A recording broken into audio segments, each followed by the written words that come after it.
అందరికీ నమస్కారం. అందరూ ఎలా ఉన్నారండి? Welcome to Divi Pramila official YouTube channel. ఈ రోజు వీడియోలోకి వచ్చేసరికి ఎర్రటి పండు మిర్చి పచ్చడండి. నోరు ఊరిపోతూ ఉంటుంది కదా కాయలను చూస్తుంటేనే.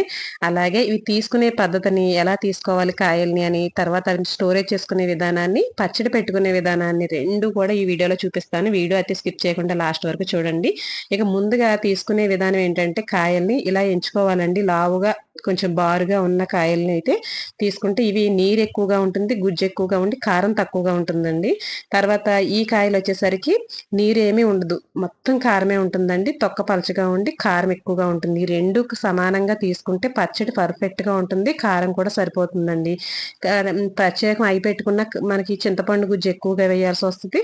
ఇవి పెట్టుకున్న ఇందులో చింతపండు కలవదు, తర్వాత తీపిదనం అనేది వస్తుందండి, ఎక్కువ రోజులు నిలవ ఉండదు. కాబట్టి రెండు సమానంగా ఇలా తీసుకొని కారంకాయలు ఇలా గుజ్జున్న కాయలు రెండు తీసుకొని శుభ్రంగా ఉప్పు నీళ్ళల్లో ఒక గంట సేపు అయినా నానబెట్టాలండి. నానబెట్టిన తర్వాత 2-3 సార్లు శుభ్రంగా కడుక్కున్న తర్వాత ఇలా నీడలో ఆరబెట్టేసుకోవాలి. ఇంక సీజన్ లో వచ్చే ఉసిరికాయలను కూడా మా వారైతే తీసుకొచ్చారండి. ఇవి వీటితో తురుము పచ్చడి అండి. ఆల్రెడీ రాసుసిరికాయ తురుము పచ్చడి పెట్టాను, మన ఛానల్లో ఉన్నది, ఒకసారి అయితే చూసేయండి. ఆవకాయ పచ్చడి ఎలా పెట్టుకోవచ్చు అనే వీడియోని అయితే నెక్స్ట్ వీడియోలో అప్లోడ్ చేస్తాను. ముందుగా అయితే పండు మిర్చిని అయితే శుభ్రంగా ఇలా ఆరిపోయిన తర్వాత ఆ తొడుములు ఏవైతే ఉన్నాయో అవి తీసేసుకొని చిన్న చిన్న ముక్కలుగా కట్ చేసుకొని ఇందులో కాస్త ఉప్పు వేసుకొని ఒక అరకిలోకి అలాగా పేస్ట్ మనం డీప్ ఫ్రిడ్జ్ లో పెట్టుకున్నామంటే అప్పుడప్పుడు గోంగూర లేదంటే టమాటా మిక్సింగ్ లో వేసుకొని చక్కగా పచ్చడి చేసుకోవచ్చండి. రోటి పచ్చళ్ళు ఆల్రెడీ నేను టమాటా పండుమిర్చి పచ్చడి కూడా మీకు ఛానల్లో పెట్టానండి, చాలా బాగుంటుంది. తర్వాత గోంగూర పండుమిర్చి పచ్చడి కూడా పెట్టానండి, ఒకసారి అయితే వెళ్ళి చూసేయండి. చాలా చాలా బాగుంటుంది కాంబినేషన్. ఇక ముందుగా ముక్కలు అయితే కట్ చేసుకున్నాను కదా, ఈ ముక్కల్ని మిక్సీలో వేసేసుకుందామండి. బరకగా మిక్సీ పట్టేసుకుంటే సరిపోతుందండి, మెత్తగా అయితే పట్టద్దు. ఈ బరకగా పట్టుకున్నప్పుడు మనకి ఒకవేళ రోల్ ఉందనుకోండి, రోల్లో దంచుకున్నా కూడా చక్కగా కచ్చిపిచ్చిగా అందులో ఈ చింతపండు అండి కేజీకి వచ్చేసరికి, అంటే కాయల కారాన్ని బట్టి చింతపండు ఎక్కువ తక్కువలు పడుతుంది. నేను రెండు కొంచెం కారం ఎక్కువగా ఉన్నది, కారం లేనివి రెండు తీసుకున్నాను కాబట్టి నేనైతే 300 గ్రాముల చింతపండు అయితే వేస్తున్నానండి. నాకైతే కొంచెం స్పైసీగానే ఉండాలి, స్పైసీ అంత వద్దు కాస్త ఎక్కువగా పడుతుందండి చింతపండు. ముందుగా అయితే తొడుములు, పిక్కలు వీటిల్లో వచ్చి ఏమైతే ఉంటాయో చెత్త అంతా కూడా తీసేసి పక్కన పెట్టేసుకొని నీట్గా క్లీన్ చేసుకున్న తర్వాత ఇలా బరకగా ఆడుకున్న చూసారా నీరైతే ఎలా వచ్చిందో. మనకి హైబ్రిడ్ కాయకి నీరు వస్తుందండి, అదే నాటుకాయకి అయితే కారం ఉన్న కాయకి నీరు రాదు. కాబట్టి రెండు ఉండాలి కాబట్టి నేను రెండు సమానంగా తీసుకున్నాను. ఇక ఇగోండి ఇదంతా తీసేసిన తర్వాత వేస్ట్ అంతా ఇక చింతపండుని అందులో వేసేసి ఆ నీరు ఏదైతే ఉందో ఆ నీరుకి తర్వాత మనం కళ్ళుప్పు అనేది వేస్తామండి. ఆ కళ్ళుప్పు కూడా వచ్చే నీరుకి చింతపండు గుజ్జు చక్కగా నానిపోతుందండి. ఇంక ఇందులో మనకి ఎటువంటిది తీసి పడేసేదంటూ ఏమీ ఉండదు. దాంతో పాటు అలాగ నానిపోయి ఊరిపోయి ఉంటుంది. ఒక 3-4 రోజుల పాటు అలా నేనైతే బయట ఉంచేస్తానండి. బయట ఉంచేస్తే నీరంతా లాక్కొని చింతపండు ఫుల్గా నానిపోతుంది. నానిన తర్వాత చక్కగా ఒక కంటైనర్లో పెట్టుకొని మనకి ఫ్రిడ్జ్లో పెట్టుకున్నామంటే పండుమిర్చి పచ్చడి అప్పటికప్పుడు చక్కగా గోంగూరతో కలిపైనా లేదంటే యాస్టీజ్గా ఇలాగ మనం రుబ్బుకొని మళ్ళీ ఒకసారి మిక్సీలో రుబ్బుకొని పచ్చడి అనేది తాలింపు పెట్టేసుకోవచ్చండి.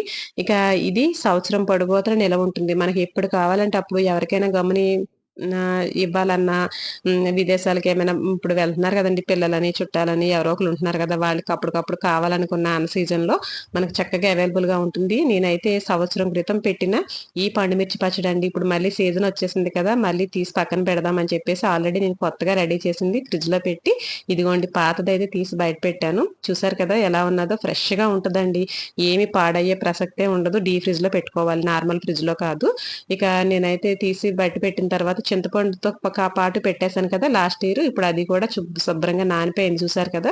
ఇప్పుడు మళ్ళీ మెత్తగా మిక్సీ పట్టుకుంటానండి. ఈలోగా తాలింపుకి వచ్చేసరికి వెల్లుల్లిపాయ గుడ్లు, ఈ వెల్లుల్లిపాయ గుడ్లను కూడా చక్కగా దంచేసుకొని మనకి ఫ్లేవర్ని బట్టి ఇష్టపడే వాళ్ళు కొంచెం ఎక్కువగా వేసుకోవచ్చు, లేదంటే దీని బదులుగా ఇంగువ కూడా వాడుకోవచ్చు అండి. వద్దు వెల్లుల్లిపాయ అనుకున్న వాళ్ళైతే ఇంగువ కూడా వాడుకోవచ్చు.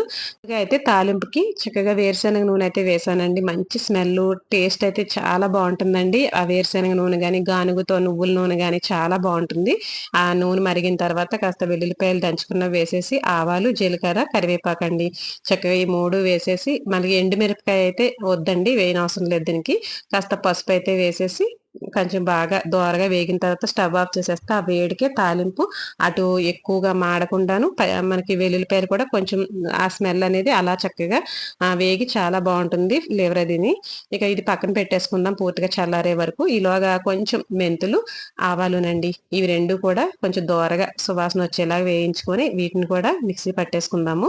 ఇక ఈ పొడి ఎందుకు వేస్తున్నానంటే ఆల్రెడీ చింతపండు గుజ్జు వేసాం కదండి, అందులోను కమ్మదనానికేమో ఆవాలు, ఆ చింతపండు గుజ్జుకి కంపల్సరీ మెంతులు వేసుకుంటే చలవదనం చేస్తుంది, వేడి అనేది చేయకుండా కమ్మగా బాగుంటుంది. కాబట్టి నేను మెంతులు, ఆవాలు కొన్ని ఎక్కువగా కాకుండా కొంచెం కొంచెంగా తీసుకున్నాను. నా దగ్గర ఉన్నది కేజీన్నర గుజ్జు అండి. ఆ కేజీన్నర గుజ్జుకి ఇప్పుడు ఇవి మిక్సీ పట్టేసి వేసేస్తున్నాను. తర్వాత ఆల్రెడీ మనకి చింతపండుతో నానబెట్టుకున్న పండు మిర్చి పేస్ట్ని కూడా మెత్తగా చూసారు కదా, ఇలా మెత్తగా మిక్సీ పట్టేసుకున్నాను. ఇక ఈ మూడు కలిపేసి చక్కగా నూనె కూడా మనకి కాసి చల్లార్చింది, కొంచెం నూనె పక్కన పెట్టుకొని సరిపడా నూనె వేసుకోవడమే. చూసారు కదా ఎర్రగా నోరు ఊరిపోతుంది కదండి పచ్చడి చూస్తుంటే. అన్నంలో చక్కగా నెయ్యి వేసుకొని అంత పండుమిర్చి పచ్చడి వేసుకొని తింటే ఉంటుందండి.